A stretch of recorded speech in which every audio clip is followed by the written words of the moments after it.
Second sum பாருங்க. kx x minus 2 plus 6 equal to 0 கொடுத்திருக்காங்க. நம்மளுக்கு என்ன ஃபார்ம்ல இருக்கும்? குவாட்ரேட்டிக் ஈக்குவேஷனா ax squared plus bx plus cங்கிற ஃபார்மட்ல தான் இருக்கும். ஓகே, அதுக்கு ஏத்தாப்புல நம்ம மாத்தணும். kx into x னா சொல்யூஷன் kx into x னா kx squared, kx minus 2 னா minus 2kx, அப்புறம் அந்த பிளஸ் 6 அப்படியே வந்து ஈக்குவல் டு 0. இப்போ அந்த ஃபார்முக்கு வந்துருச்சா? ஸோ அப்போ a என்ன எழுதிடலாம்? k. அதே மாதிரி b என்ன எழுதலாம்? -2k. ஓகே, அடுத்து c என்னது? 6. c is equal to 6. ஓகேவா? அப்புறம் இந்த ஃபார்முலால அப்ளை பண்ண போறோம். b squared minus 4ac is equal to 0. b க்கு பதிலா என்ன போடுவோம்? -2k. so -2k the whole squared minus 4. இங்க a க்கு பதிலா என்ன போடுவோம்? k. c க்கு பதிலா என்ன போடுவோம்? 6 is equal to 0.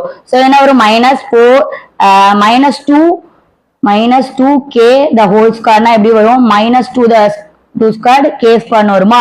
-2 னா minus into minus plus 2 னா 4, இது k squared. அப்ப என்ன வரும்? 4k squared கிடைக்குமா? சோ இத சிம்பிளிஃபை பண்ணா 4k squared கிடைக்கும். மைனஸ் இங்க என்ன இருக்கு? 4 into 6. 4 into 6 னா 24. ஒரு k. So -24k is equal to 0. இதுல ரெண்டுலயும் காமன் டேர்ம் எடுப்போமா? இதுலயும் 4k இருக்கு, இதுலயும் 4k இருக்கு. சோ 4k வ காமனா எடுத்தா என்ன வரும்? இதுல 4k, இங்க ஒரு 4k வெளியில எடுத்துட்டா இங்க பேலன்ஸ் என்ன இருக்கும்? k மட்டும் இருக்கும். மைனஸ் அடுத்து இதுல 4k வெளியில எடுத்துட்டா என்ன இருக்கும்? 6k இருக்காது, 6 மட்டும் இருக்கும். ஓகே, 6 மட்டும் இருக்கும். k minus 6. ஓகேவா? k வையும் வெளியில எடுத்துட்டோம், 4 ஐயும் வெளியில எடுத்துட்டோம். சோ 6 மட்டும் இருக்கும். -6. 4k minus 6 னா வந்து -24k. ஓகேவா? So equal to 0. அப்ப 4k is equal to 0, k minus 26 equal to 0 எழுதிடலாம். 4k is equal to 0, k minus 26 equal to 0 எழுதிடலாம்.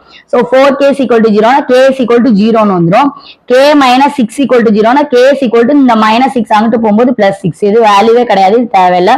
k ஓட வேல்யூ என்னது? 6. இதான் வந்து ஆன்சர். ஓகேவா? அவங்க